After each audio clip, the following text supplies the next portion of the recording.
Korean একটি গ্রামে বাস করত একটি ফ্যাশন ডিজাইনার। সে তার কাজ অনেক সুন্দরভাবে করতো। তারপরেও তার ফ্যামিলি এতটাই গরিব ছিল যে সে কোনো কাজ পাচ্ছিল না। সে নিজে নিজে একটি ছবি আঁকছিল, ছবিতে সুন্দর করে জামার ডিজাইনগুলো ফুটিয়ে তুলছিল। তার কাজ ছিল অতি সূক্ষ্ম।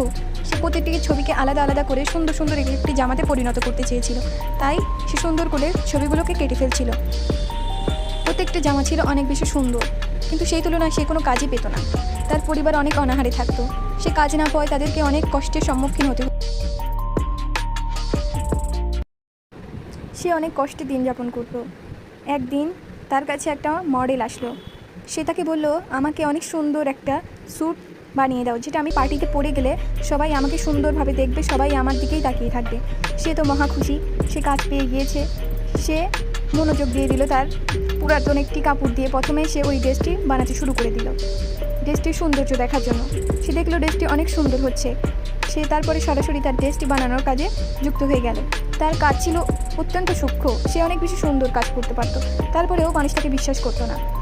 সে সুন্দর মতো একটি কাপড়, সাদা কাপড়, মানুষটা যেমন চেয়েছিল সে তেমন একটা কাপড় নিয়ে সুন্দর মতো তার হাতের কাজ শুরু করে দিল। সে অনেক আস্তে ধীরে সুন্দর করে নিজের মতো করে সুন্দর করে ডিজাইন করে তার জন্য পোশাকটি বানাতে থাকলো। পোশাক বানাতে বানাতে সে অনেক বেশি ক্লান্ত হয়ে পড়লো। সে ঘুমিয়ে পড়লো। ঘুমের মধ্যে সে স্বপ্ন দেখতে থাকলো।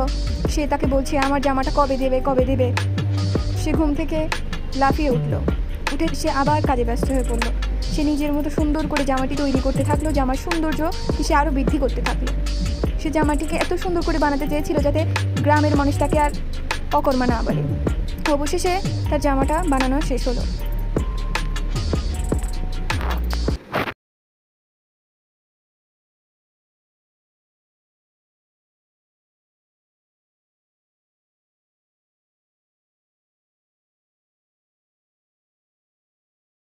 অবশেষে তার জামাটি বানানো শেষ হলো।